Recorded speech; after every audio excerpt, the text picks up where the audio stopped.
Good evening, Belize. It's Monday and you're watching News 5. I'm Sabrina Daly. Thanks for joining us. Here's what's making headlines tonight. An unexpected turn in fugitive Joseph Budna's saga. He's back in Guatemalan custody after being kidnapped from Orange Walk, just moments after a Facebook Live. Budna, a Belizean fugitive, had escaped Guatemalan authorities while serving a lengthy sentence. Tonight, uncertainty remains over Budna's arrival in Arenal and how he was handed over to Guatemalan police. But Belize's top cop, Compal Rosado, is firm. The Belize Police Department had no hand in the abduction. Also tonight, heartbreak in Miller's Bight. where a caretaker is behind bars charged with the murder of an elderly woman. In Belize City, commuters had a close call this morning when a Central Transit bus burst into flames near Pound Yard. Thankfully, all passengers made it out safely. And as Climate Week kicks off, we'll show you what the Ministry of Sustainable Development is doing to tackle two major environmental threats: the sargassum invasion and illegal logging. These stories and more are coming up in just 1 minute. Stay with us. News 5 starts now.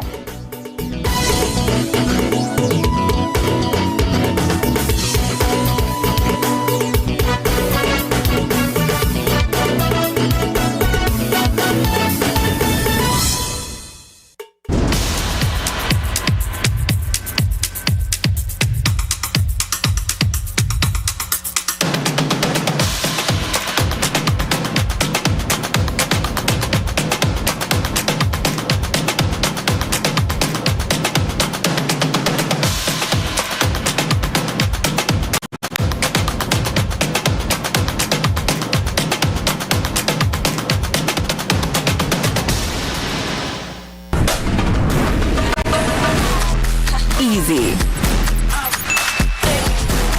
accessible, safe, yours. Digi Wallet, easy, accessible, safe, yours.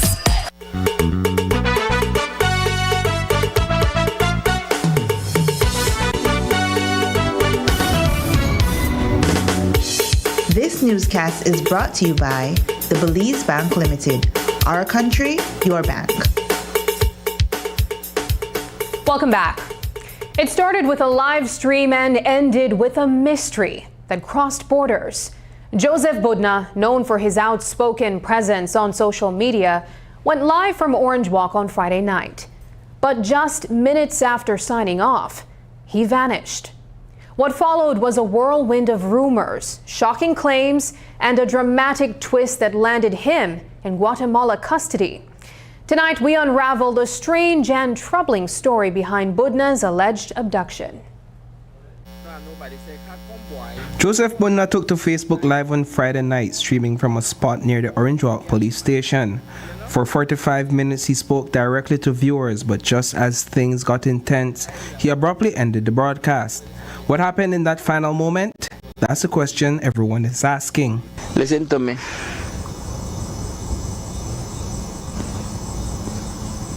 I hear something just now. I hear somebody say, Budna. Nobody there wrong here. Make me go. I don't know, they make I feel one way here because you see that big tree where it look like bobo tree. That big tree where they look like bobo tree. Right through there, one could see it. Just an hour after Joseph Budna ended his Facebook Live, a social media user going by the name Early's Belizean Gill posted on Facebook claiming Budna had been kidnapped. This is about Mr. Ryan Budna, where I just get from Orange Walk. Mr. Ryan Budna was kidnapped, thrown in a vehicle, and some people say they were trying to help him. Nobody stopped them. The morning after Budna's live stream, police issued a vague statement about an incident near Hospital Crescent. His SUV was found abandoned and rumors exploded online. Some even claimed he'd been killed, but by mid-afternoon, photos surfaced from Guatemala. Budna was alive and in police custody. He'd been picked up in Arenal village, a border community split between Belize and Guatemala. How did he get across 3 districts and multiple checkpoints? An audio clip, allegedly of Budna, later surfaced with serious claims against the Belize Police Department. As I don't lock up the life, the police they run from my police station, go to the police station yard and from my banquitas with big baston of mask and what me in my head, tape my mouth and handcuff me. And that's me in a blue, sky blue, SUV, that the police, the people that don't know that the police.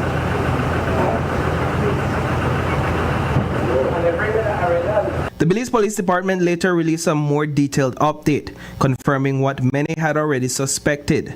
Joseph Budna was in Guatemalan custody. According to the Commissioner of Police, a witness saw Budna in a heated confrontation with several men before he was forced into an SUV with Belize City plates.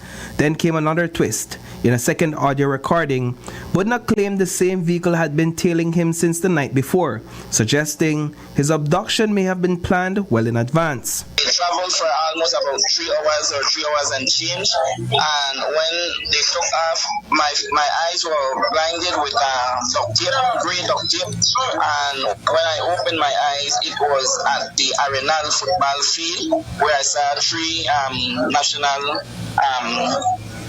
civilian police there, and they came out of the vehicle. Belizean authorities, Belizean police came out of their vehicle and handed me over to the Guatemalan through that area, now on the football field at Arenal. The Belize Police Department held a press conference this afternoon. Commissioner of Police Dr. Richard Rosado was present. He was asked how none of the checkpoints along the highway detected Budna. Our initial investigation revealed, and from our footage, initially the information we were getting was several descriptions of several different vehicles.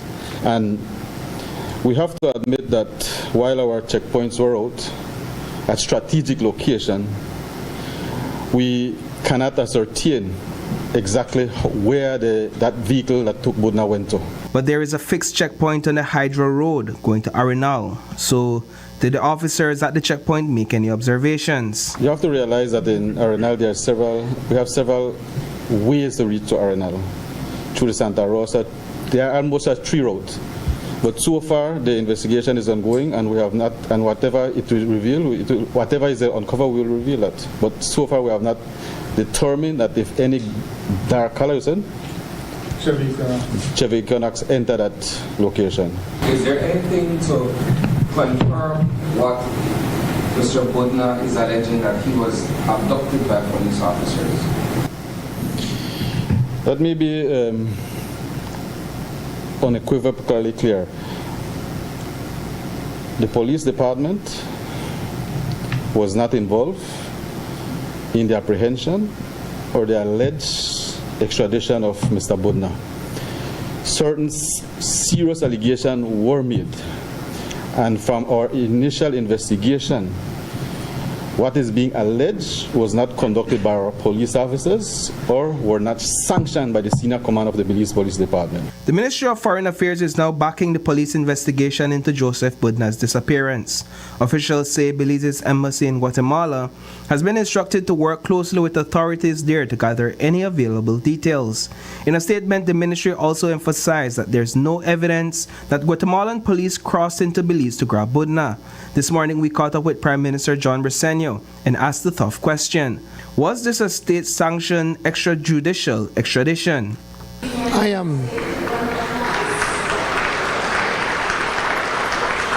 Let me just answer your question. Obviously, no. Our government would never sanction such thing. We would not be able to. We would not be a part of that. So, no. So the government did not and would never sanction any such thing on any citizens of this country. Did Guatemalan authorities carry out any operations on Belizean soil based on your understanding? Listen, right now the police is doing the investigation, so I don't think we should be speculating. Let's allow the police to do their investigations. The abduction of any citizen of this country is a serious one. One thing is certain, Budna's confrontational and loud personality made him many enemies. 3 days ago, Prime Minister Briceño encouraged him to take a different approach to his social media broadcast. Now, while that particular encounter had nothing to do with Budna's abduction, it shows just how much attention he was drawing. Wherever he went, eyes and questions seemed to follow. I verily believe, Prime Minister, that the politicians are using the police to silence Joseph Budna. That's not right? true. That's not true. No, But the people are watching it now. I have no problem with they that. know what is because happening. I know what I'm talking about. And so all I ask you, be a responsible journalist. Reporting for News 5, I am Paul Lopez. Police are now combing through surveillance footage from the area where Joseph Budna vanished. What they've found so far is telling. Cameras captured a scuffle involving 4 individuals, and one of them appears to be Budna. So what really happened at that moment? Commissioner of Police Richard Rosado shared more details with us. The investigation is ongoing at this moment, and we are hoping that the investigation will be able to reveal what exactly transpired. What have the security videos shown from Orange Walk?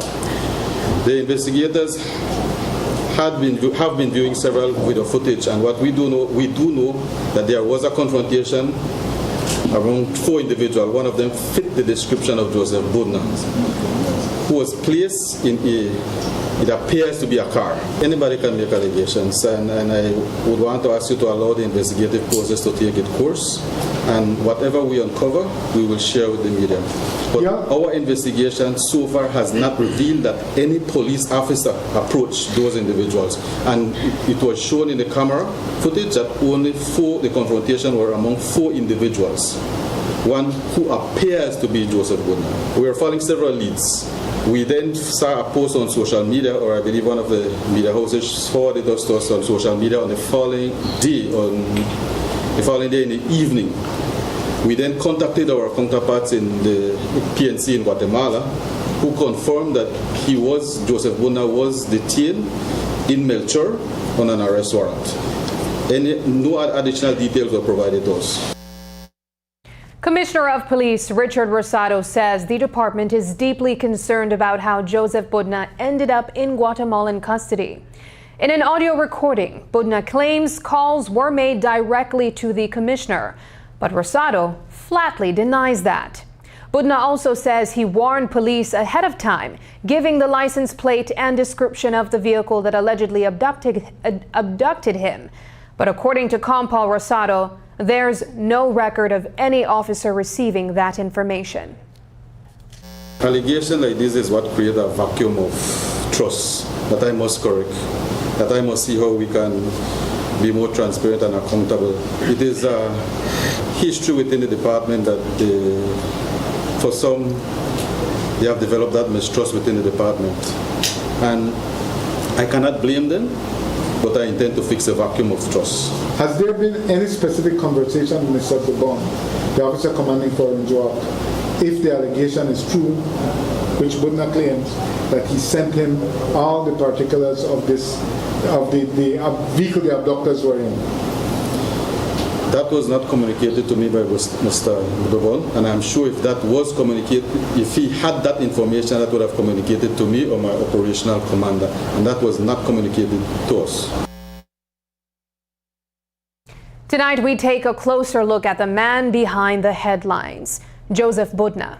His name has been tied to controversy for over 2 decades, from run-ins with the law to prison escapes and disturbing allegations. Budna first made news back in 2000 when he was convicted for abusing a minor. Since then, his name has surfaced time and again in cases involving young victims.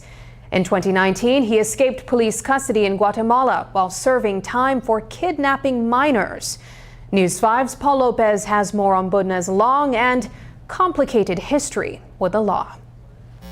Joseph Budna, once a fugitive on the run in Guatemala, is now back behind bars in that very country, this time to finish serving a 30-year sentence for kidnapping. He's 45 now, and his return marks the end of a 6-year stretch evading authorities after a daring escape. But how did Budna end up back across the border after all that time on the run? His story reads like a criminal thriller. Budna's troubles with the law go way back. In 2000, he was convicted in Belize for offenses involving a 14-year-old minor and sent to the Belize Central Prison. 6 years into his sentence, he tried to escape, scaling the prison fence in a bold attempt to break free. Fast forward to 2011, and Budna's name surfaced again, this time linked to a robbery in Belize City.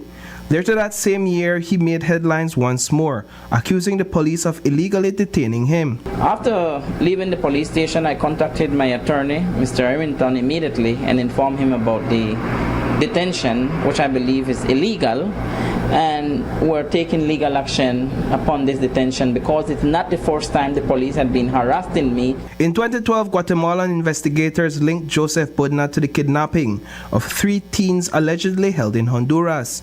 He was also accused of trafficking weapons. A year later, he got 25 years behind bars, and in 2014, another 30-year sentence for kidnapping a man and demanding $1 million quetzal ransom. Budna didn't go quietly. He tried to escape from a hospital in 2014, but was caught 3 days later near the Honduran border. In 2019, he pulled off another escape, this time making it all the way into Belize. We were alerted yesterday by Foreign Affairs that he had escaped from some hospital in Guatemala, or somewhere in Guatemala, and it's currently being sought by Guatemalan authority. And so, yes, we have also put out an all-point bulletin here in Belize with a view to apprehend Joseph Budna. 2 months later, he was detained in Camalote village, but one major hurdle presented itself. We do not have an extradition treaty with Guatemala. And so, if it is that he is to be sent back to Guatemala to serve whatever prison sentence he was serving there, that is something that the Guatemalan government will have to work out through the diplomatic channels with the Ministry of Foreign Affairs in conjunction with the AG ministry. At the time, he was also wanted in Belize for a matter before the court. Then came this infamous interview with Budna himself a few days after his detention in Belize. It feels good, to be home, a free man, land of the free. Belize is the land of the free, and thank God for that. I think God is the one that lead me to where I am today, because if it was not for him, I wouldn't have been where I am today. Joseph Budna is not a kidnapper. If I was a kidnapper, then how many Belizeans would have gone missing? The police would have already dealt with me. I don't commit crime in my country, And when I was in Guatemala, as a matter of fact, it was not a kidnapping ring, like was said by Guatemalan media, that I was a ringleader. It's just that they were using my vehicle, and I was with persons who were getting money from their parents, and they pretended to have been kidnapped, which they should have been charged and given the same sentence that I was given down. But they didn't, because they are Guatemalan and I'm a Belizean. But his run-ins with the law did not end there. In 2023, the unthinkable happened. He was inside a bedroom at a farm along Branchmouth Road when gunshots shattered the quiet. When the smoke cleared, a teenage boy was found dead inside that same room. He further went on to disclose that he believed that the shooting was done by another person who he alleged wanted to engage in sexual activity with him for a certain sum of money, but he do not have that amount of money, and so he declined that offer. Budna was detained for questioning and later released. A year later, he was charged with abetment to commit murder, tied to a 2021 stabbing incident that claimed the life of Armando Cacao. Are the charges false? In that fact, there's no evidence to the charges, right? There's no evidence. So if I am found dead in a cell block, it's the police. Ryan Joseph Budna has been a controversial social media personality since his escape from Guatemalan authorities in 2019. He has also faced charges for cyberbullying. Budna initially posed as a spiritual healer. You've had what some would describe as a troubling past, especially in the eyes of the public, which makes it very hard for some people to side with you. Why should Belizeans empathize with you at this point? Well, I am not asking anybody to empathize with me. I know where I stand, and the people know what is happening and the game that is playing. Tonight, Budna is behind bars in Guatemala, and how he ended up there is at the center of an ongoing investigation. Reporting for News 5, I am Paul Lopez. Coming up, man charged for grievous harm in Brandon Baptist shooting. More when we return.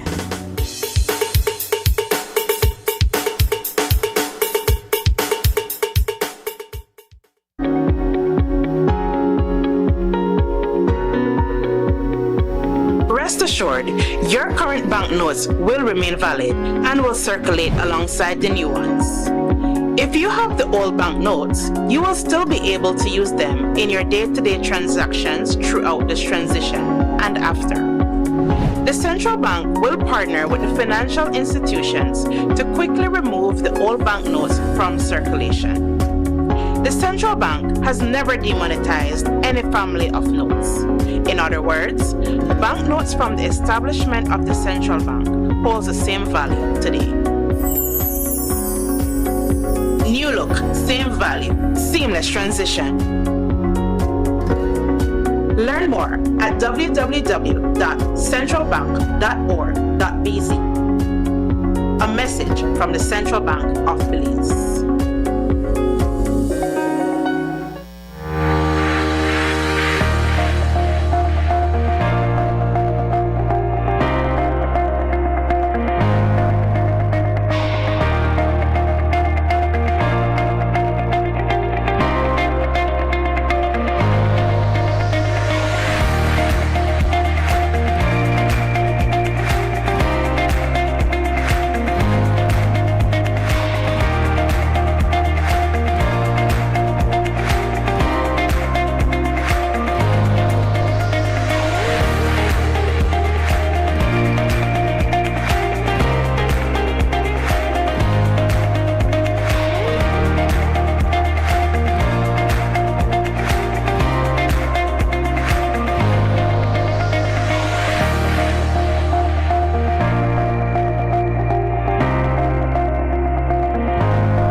Oh, yo, what's up, bro? Just Western Union mom's a little money using DigiWallet.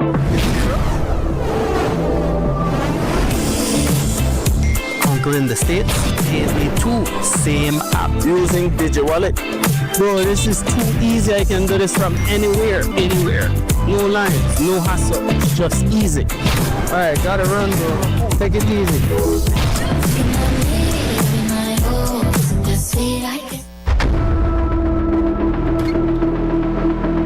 Tired of appliances that just don't last? Appliances that just can't keep up? It's time for a change. GE Appliances delivers reliability, innovation, and performance you can trust. The decision is easy. Don't settle for less. Choose quality, choose reliability, choose GE. Paid for by homeowners who demand better appliances. This is the new era of the Mexican Caribbean. A whole spectrum of colors and hues, multi-dimensional cuisine, holographic beaches. The true new era is within you.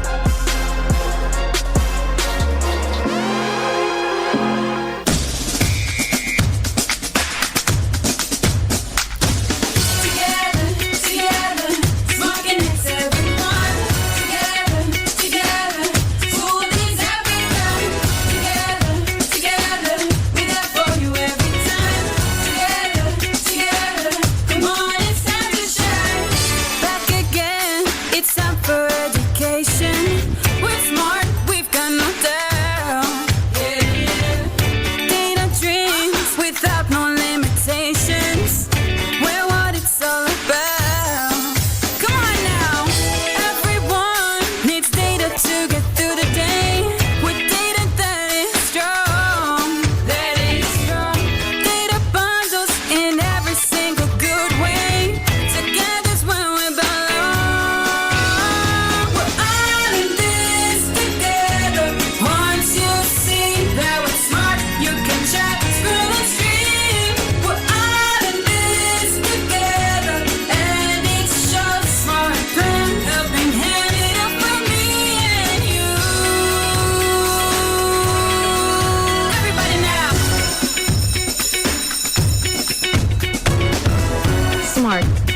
people together.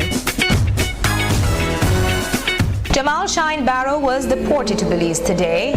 This is what you get when a child never grows up. What are you filming me for? I'm just saying, why are you filming me on my phone? Why are you filming me? I'm asking you. When an immature teenager is given everything they don't deserve. I wasn't going nowhere but the puff. They were made for each other. It was about $2 million, minimum. Even after a decade behind bars, that child still hadn't grown up, but he kept getting spoiled. Through the orchestration of his father, they put him in the UDP's strongest seat in the country. That is how you end up with a spoiled child pretending to be a politician. We're sick of this. You're a straw candidate, sir. When your uncle moved from back here, dropped out. There is need for change of leadership in the party. The same one that when they push on for leadership at the party, where they cry, I tell you to be careful what you do, because I smell one rot. Shine Barrow. It's time you grow up and step down.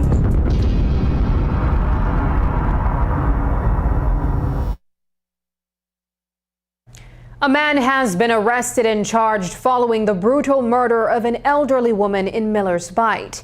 Last week, the quiet community in Orange Walk was left shaken after 68-year-old Estelle Trapp was found bludgeoned to death inside her home. The perpetrator? Her own caretaker, Eugene Ramirez, who shockingly reported the incident to the police himself. ACP Gilberto Romero, head of the National Crimes Investigation Branch, has more details on his arrest.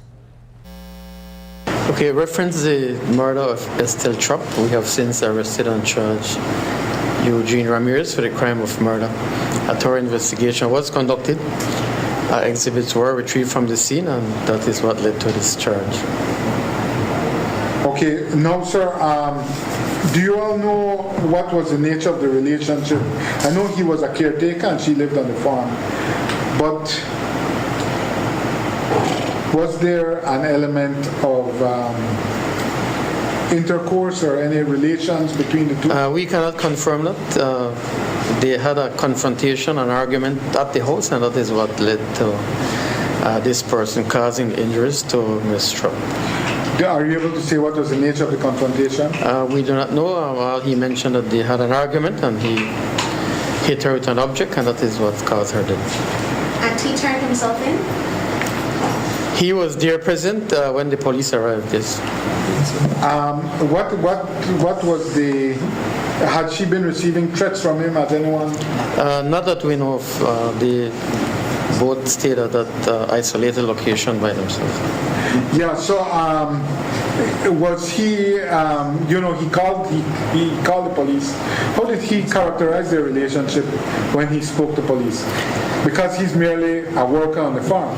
Yeah, the call was brief. He only mentioned that there was an argument and he had caused injuries to the female and she was motionless. So who reported the incident to the police? He called initially and thereafter a neighbor called. Police have made their first arrest in connection with the deadly shooting that claimed the life of known street figure Brandon Baptist earlier this year. Back in February, 29-year-old Siobhan Gotoy was hit with 8 charges, including attempted murder for the 3 survivors. Now he's facing 2 additional counts of grievous harm. So far, no one else has been charged in Baptist's murder. Gotoy's family, however, is speaking out, taking to social media to defend his name.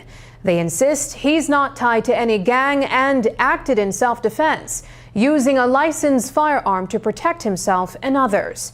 Assistant Commissioner of Police Gilberto Romero has more on the arrest and ongoing investigation. Okay, reference the shooting incident that occurred on the 31st day of January 2025. We arrested and charged Siobhan Gotoy for 2 counts of grievous harm. Sir, no, these are the first that happened on the night that Brandon Baptist was killed during the football game at Marion Jones. That is the only charge, or had someone else been charged before? No? Explain. That's the only charge for now. That's the only charge, but correct. So you all have determined that the killing of Brandon Baptist. That file was sent to the DPP, and that is the directive that came that only this person be charged for grievous harm. Tonight, there's heartbreak in Silver Creek Village, where a family is mourning the loss of 38-year-old Polirencio Ak, a father of 3 and a dedicated Tide Ranger. Over the weekend, Ak was killed in a tragic motorcycle accident in Big Falls Village. Reports say he was riding with 18-year-old Anasario Cal when the teen, who only holds a learner's permit, lost control of the bike and crashed. Cal was rushed to Punta Gorda Hospital, but sadly Ak didn't survive. We spoke with Ak's brother, Lee, and ACP Gilberto Romero, who shared more on the investigation. Someone who is at the scene told me. Were you guys able to go out to the scene, or what happened next? Well, I'm not sure because like how I told you, I was not at home that time when it happened. He was a good person. Yeah, he have 3 children. He have 2 daughters and 1 son. What is the best memory you have of your brother? Well, I have so much memories, man, not only one. Yeah, I have so much memories of him. Okay, on Friday, police responded to a fatal road traffic accident in Big Falls in the Toledo district. Upon the arrival, they saw a motorcycle with damages. They found 2 persons there, Polirencio Ak and Anasario Cal.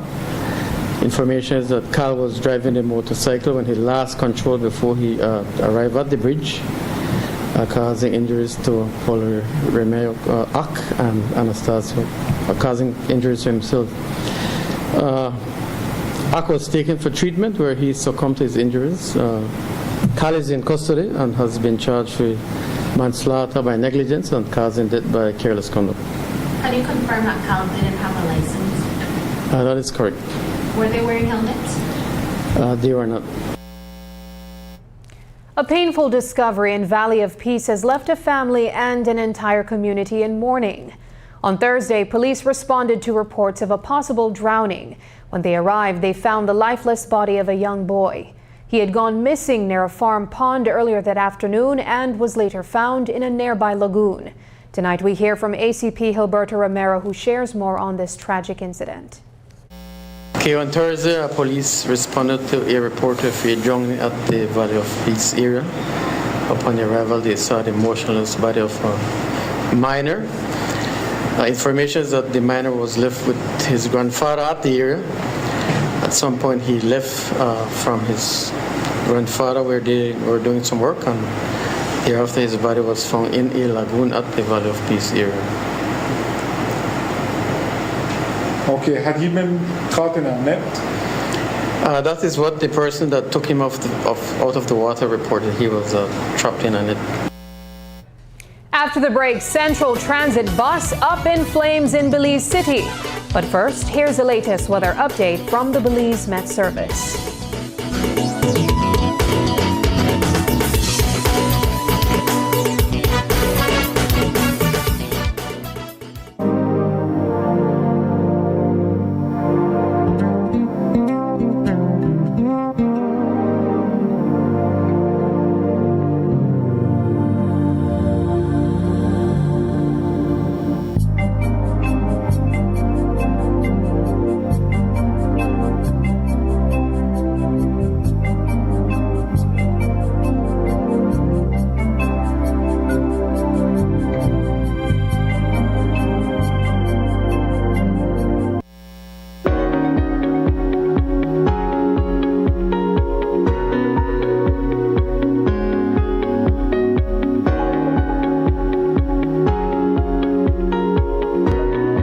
Seguridad de que sus billetes actuales siguen siendo válidos y circularán junto a los nuevos.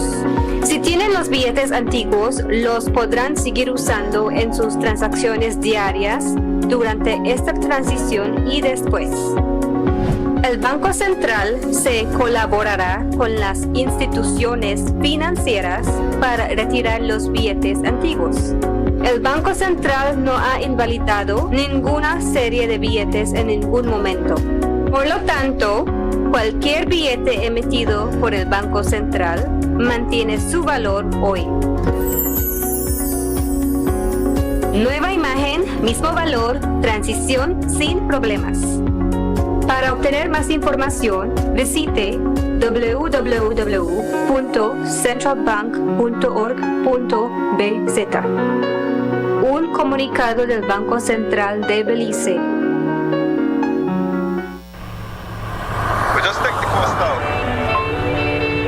Belize is on the move. The coastal road is now powered by Digi's ever-expanding 4G LTE advanced network. Now you can stream that music, track that storm, or stop to send that file. Digi 4G LTE has got you covered. Digi, leading Belize's digital transformation. But you have personality flaw, and you have to correct a flaw. You have interpersonal conflicts which erode your support base. Yeah. Shine Barrow. Your constituents don't want you. 8 out of every 10 voters rejected you. Your party doesn't want you. The majority of the people in our party, we're sick of this.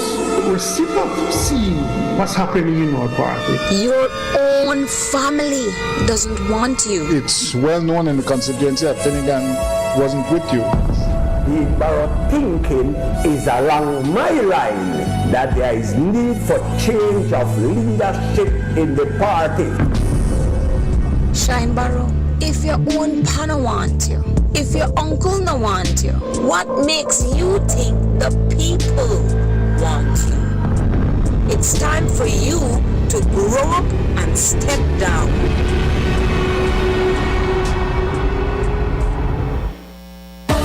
Coming up, the best of Barbados and more at Carifesta 15. International interns enjoy breakthrough opportunities. History with a side of salsa. Yes, we're in San Juan. Community programs in Dominica receive a major boost. The home base with all you can ask for. It's all next on this station.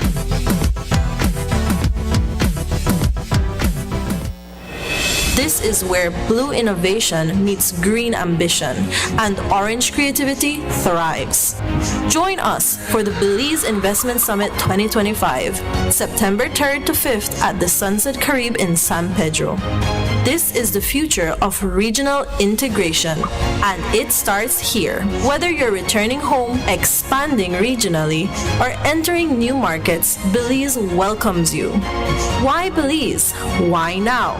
Belize Investment Summit 2025. Bridging markets, building resilience. September 3rd to 5th, Sunset Carib, San Pedro. Visit investmentsummit.bz to register and be part of shaping the investment frontier.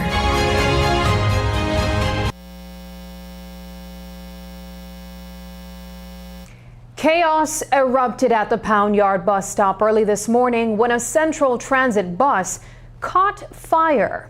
The vehicle, which had just arrived from Lord's Bank, reportedly suffered an electrical failure and burst into flames right across from a gas station. Despite efforts from bus staff and gas station workers, the fire couldn't be contained. Thankfully, all 50 passengers made it out safely, and firefighters quickly brought the blaze under control. But this isn't the first incident involving Central Transit. Just this year, one of their buses overturned, injuring 30 people. Days later, 3 more buses went up in flames overnight. Now questions are mounting about whether these buses should even be on the road. We spoke with Chief Transport Officer Leon Gentle about the growing concerns. What we have done with the operator today in our conversation and our dialogue is that we've set up a site visit for inspection of all the buses that they have within their company.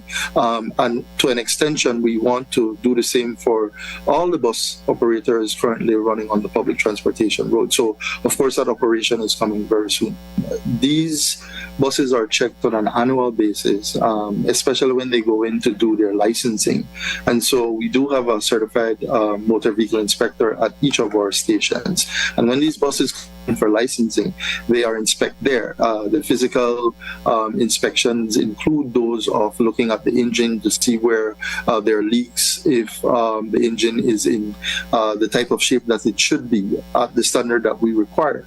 And so these electrical fires sometimes are unpredictable. At the same time, what we intend to do with all operators is to ensure that they're holding up their end of the bargain to conduct these maintenance as we go through the year. While we may not be able to do it on a monthly basis, it is something that we intend to see how we can do quarterly checks. A part of it is also looking to see how we can look at the certification for being on the road, like a road readiness for each one of these types of vehicles. So that is something that we intend to do. The Ministry of Transport is further calling for the implementation of the National Bus Company, which would facilitate regular maintenance checks for these vehicles. First human case of the flesh-eating New World screwworm has been confirmed in the United States. In Belize, more than 300 cases have already been reported in animals. Just last week, 2 human infections were confirmed. The first in a 21-year-old man from Benque and another in a 60-year-old man from Kamalota village.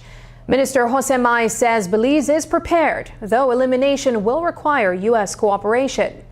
According to the Centers for Disease Control, the first U.S. case of New World screwworm was confirmed on August 4th in a patient who had recently returned from El Salvador.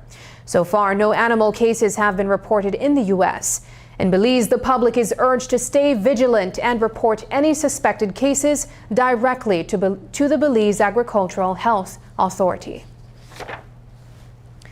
The sargassum problem isn't going away, and Belize is feeling the pressure.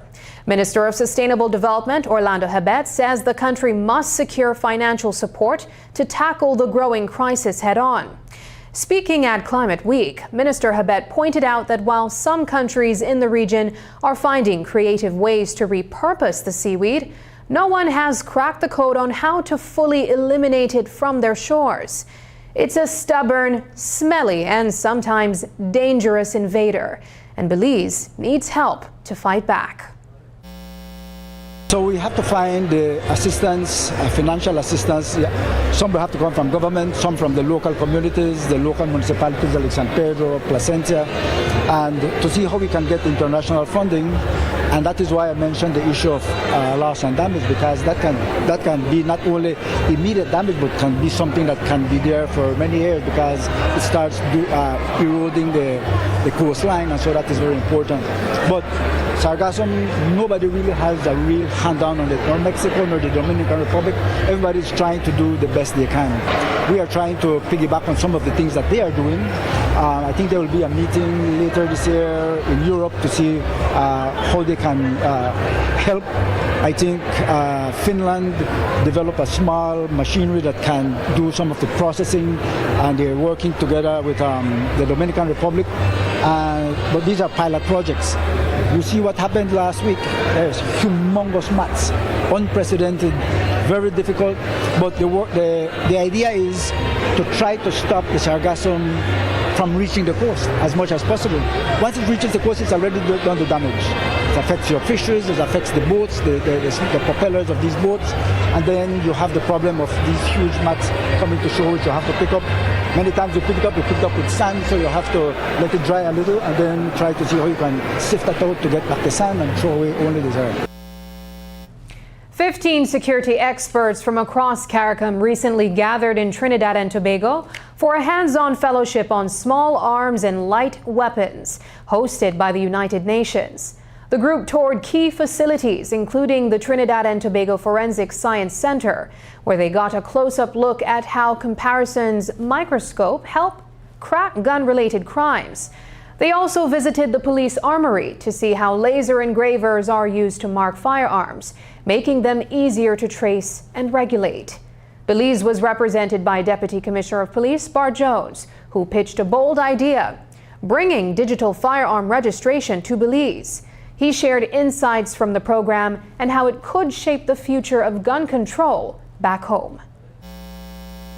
we had the opportunity to get an experience of how stockpiles are destroyed, because the idea is to have within our region the level of control in respect to stockpiles, preventing legally held stockpiles. That means, and when I say legally held, it means those that are held by civilians and, of course, the police and military and government agencies, preventing them from getting into the hands of criminals and therefore avoiding unplanned explosions and violent crimes. The region, as we discussed in that fellowship, across the region, and Belize is no example, where 80%, on an average, 80% of the murders are committed with firearms. So it was a situation that was timely as the region grapples with armed violence. And we also looked at armed violence not only from the perspective of murders, but also from the gender and youth perspective, looking at how arms and armed violence affect women and young persons, and the importance of having them in the discourse when policies and procedures are put in place, that they as primary stakeholders are also in the discussion. We also recognize that armed violence it's not only a law enforcement issue, it impacts on health, it impacts on education, and other ambits of government. As we discussed, we were able to, in group exercises, learn the best practices from our different regions.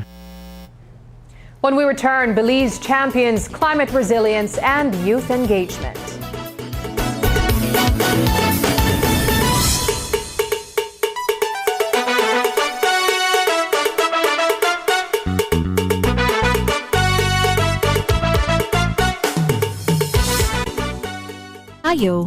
We have exciting news for you. RFNG Life Insurance is now officially in your town. Now, you can visit our office to pay your life insurance premiums or speak to our dedicated agent, Mayeli, about securing your future with the right coverage. Hi, my name is Mayeli Hoy, your designated agent here at RFNG Life in the Cayo District. I'm here to help you explore your options, answer your questions, and find the perfect policy for you and your loved one. Whether you're looking for life insurance, critical illness coverage, or future saving plans, we've got you covered. Take the first step towards securing a stable and prosperous financial future for you and your family. RFNG Life Insurance, now in Cayo. And don't miss our upcoming health fair on July 19, 2025, happening at the Cayo Welcome Center from 9 a.m. to 3 p.m. Come on out and learn more about how we can support your journey to a healthier and more secure future.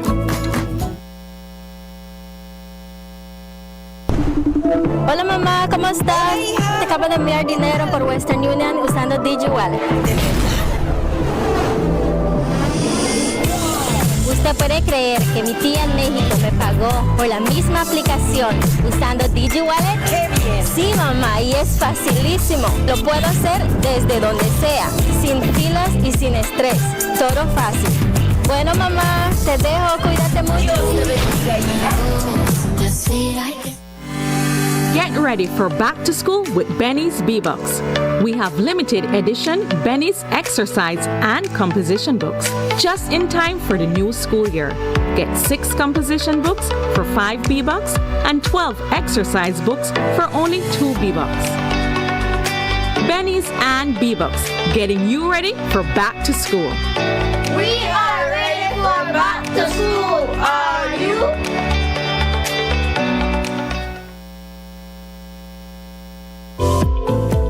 Unwrap the joy of crystal clear picture and sound from Aiwa, the brand that offers you affordability and exceptional quality. Aiwa has a wide range of exceptional products to choose from, such as TVs, speakers, headphones, home appliances, and much more at affordable prices that won't break the bank. Enhance your audio-visual entertainment experience with Iowa. And for your convenience, parts are readily available in country for hassle-free maintenance. You can find Iowa products at your local electronics store countrywide. Choose Iowa, the best in home entertainment and household appliances. There's so many different factors which can impact on your digestive system because there's a very strong connection between your intestinal tract and your central nervous system or your brain. So your digestive system is sometimes referred to as your second brain, your second nervous system, because the connections are very strong between the two and one can impact it very heavily on the other one. A message that I want persons to take away is that food is to be enjoyed, but because of the high risk of non-communicable diseases in our region, we're finding that food plays a factor in contributing to that. And if we can start by cutting down even the starchy foods, that makes a difference. Be viewing Caribbean Medical TV on this station.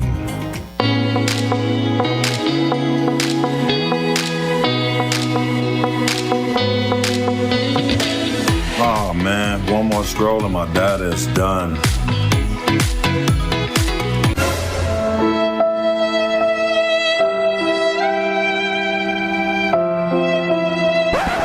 Wait, who said anything about running out?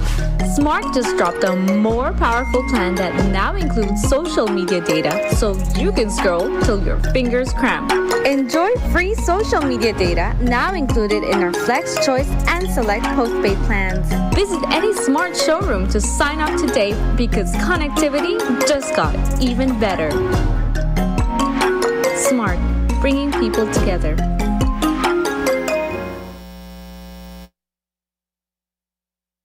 Climate change is one of the most pressing issues of our time, and this week Belize is putting it front and center.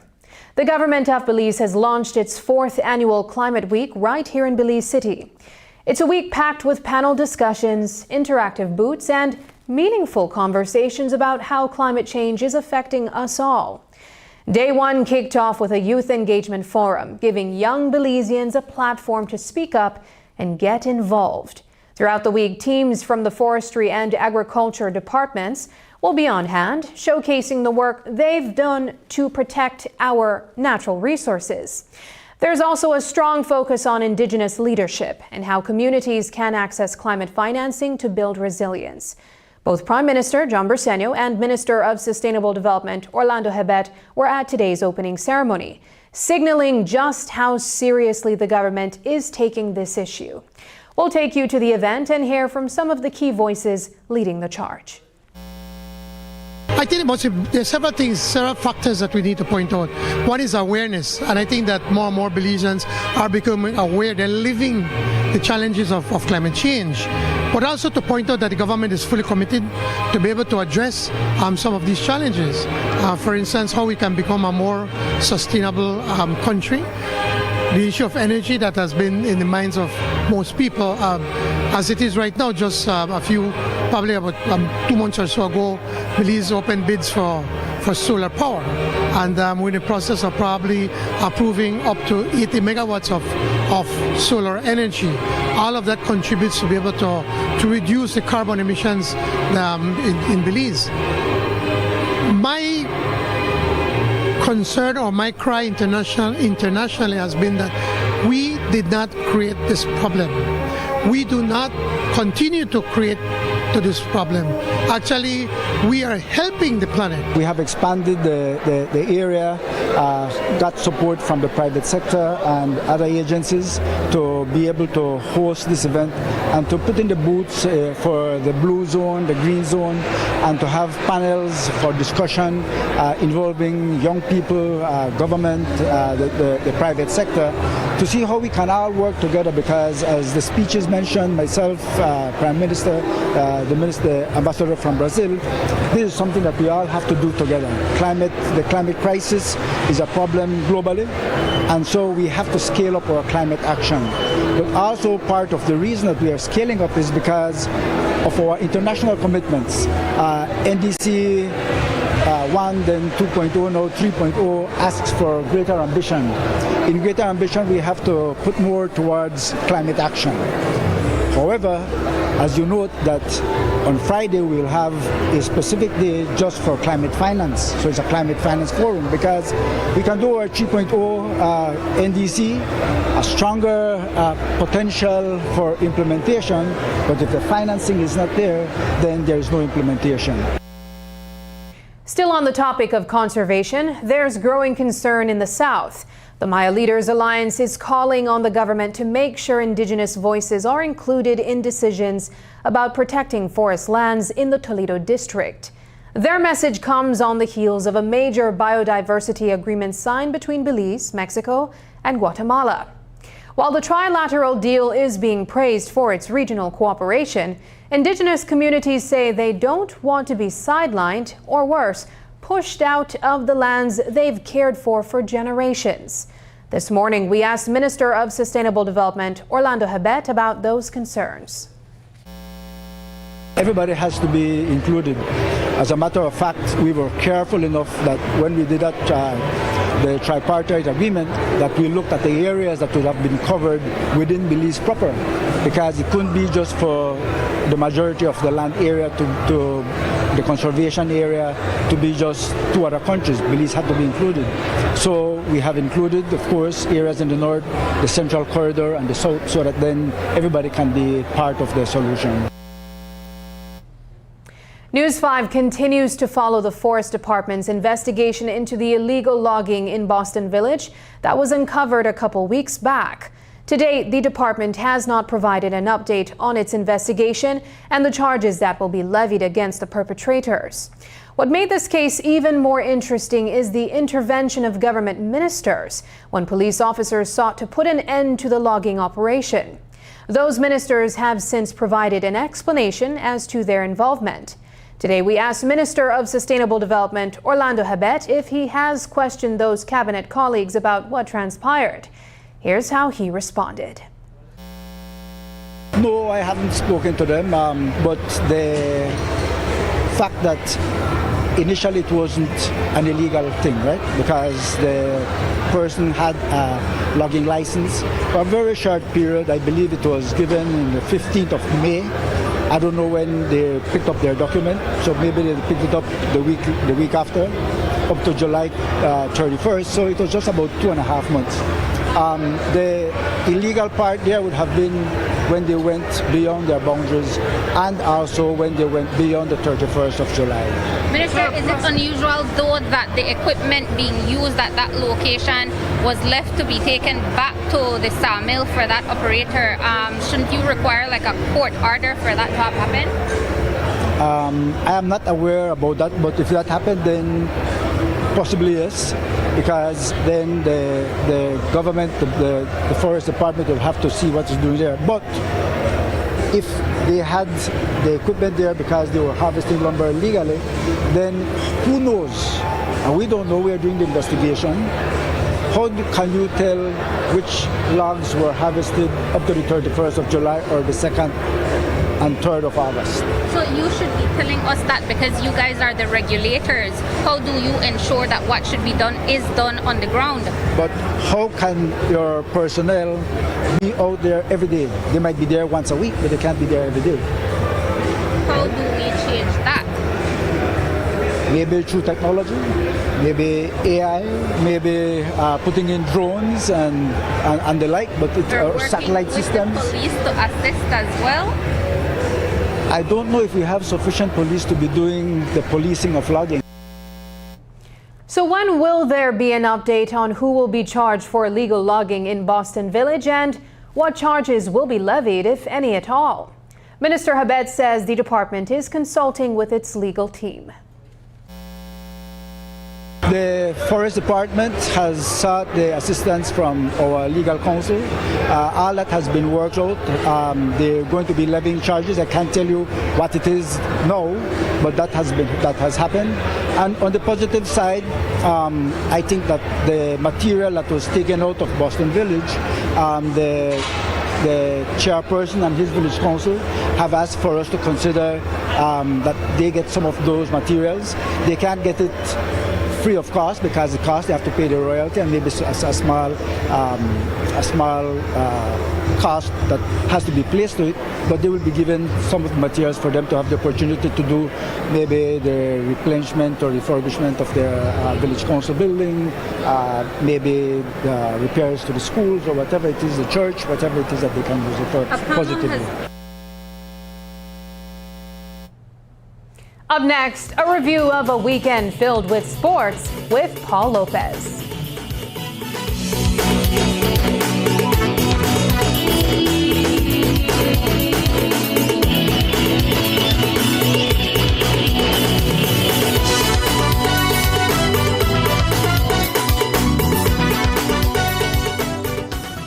¡Párate, Belice! El regreso más esperado está aquí. El ritmo que traigo es azúcar, azúcar para ti. ¡Cumbia Kings! Mami, mami, yo te vengo a decir las cosas tan lindas que tú quieres. ¡Cumbia Kings! En vivo. Este sábado 30 de agosto en el majestuoso People Stadium Orange Bowl. La cumbia que marcó tu vida vuelve para encender la fiesta más grande del año. ¡Cumbia Kings! General 75, VIP 150, Platinum $200. Una noche única, un concierto histórico. Boletos ya disponibles en Cuellos Distillery, Rustic Roof, Divari, Orange Bowl Town, Marías Bake Shop y Coffee House, Amor Turquesa Boutique, Shell One Stop y la aplicación WePass, disponible en Android y iPhone. La formación del Centro Neurológico del Hospital Galenia es que esas enfermedades que son altamente complejas y que muchos de nuestros pacientes tenían que emigrar hacia otra parte de la República u otra parte de México ahora puedan ser atendidos aquí. La atención quirúrgica en el centro neurológico se forma dentro de un grupo multidisciplinario que incluye tanto neurólogos, médicos internistas, ortopedistas, neurocirujanos, pediatras. Y este esfuerzo que se ha realizado para conjuntar a todos los especialistas es para siempre brindar al paciente un abordaje multidisciplinario y transversal. Evidentemente, mientras más rápido podamos llegar al diagnóstico de los pacientes, más rápido podemos tratarlos, resolverlos y por ende mejor resultado vamos a tener al final. Entonces creo que la prioridad y el fundamento principal de un proyecto como este es justamente eso, que no se pierda tiempo de forma innecesaria para poder al final del día llegar al mejor de los resultados con un tratamiento completo, integral y oportuno. Y las visiones desde diferentes perspectivas nos permiten tener pues el mejor tratamiento y la mejor opción para el paciente. Tenemos la capacidad técnica, operativa, profesional y la infraestructura de poder establecer una atención neurológica de alta calidad.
accessible,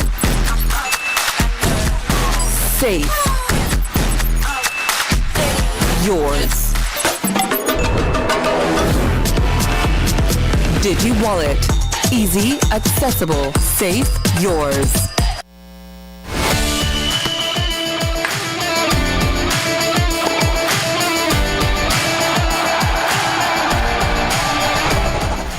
Good evening, I am Paul Lopez with this week's installment of Sports Monday.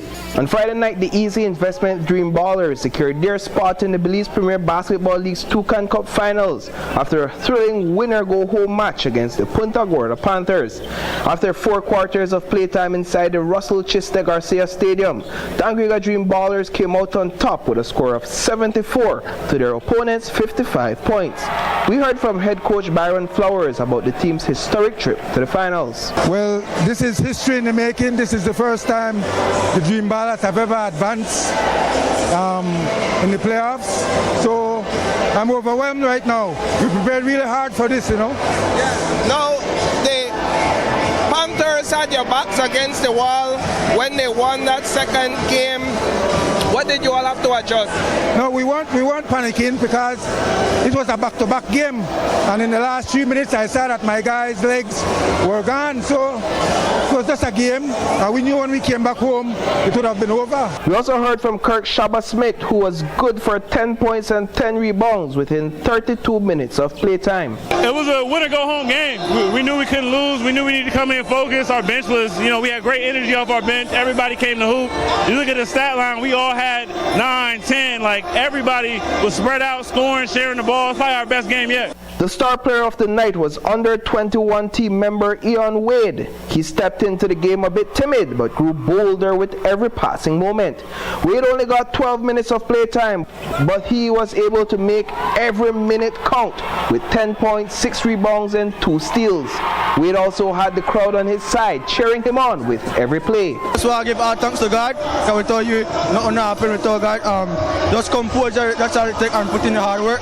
That's all. What were your teammates telling you on the court as you continue to make points and build on those points? I saw Taylor talking to you a lot. They said just to keep attacking because they know I can do so. And from basketball in the south to football in Ladyville, the Medina Materials football semifinals went down on the Ladyville Technical Football Field. We captured 2 games. The first one between Hattieville and Yabra. Hattieville won that match with 1-0. In the second match, Ladyville Rising Stars took on Carmelita Strikers. Rising Stars won convincingly with a game that ended 5-0. And finally for tonight, Belize's national team played a friendly match against the Cancun Heat in an electrifying international exhibition. Team Belize lost that match with a final score of 94-88. The game took place in Chetumal, and despite Belize's loss, they put off a valiant effort for a team with players from different organizations. Well folks, that's all we have for you in tonight's coverage of Sports Monday. Catch you in the next one.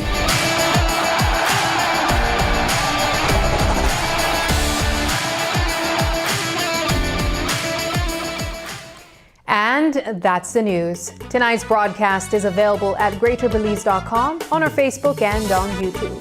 I'm Sabrina Daly. Thanks for joining us. And from all of us here at News 5, good night.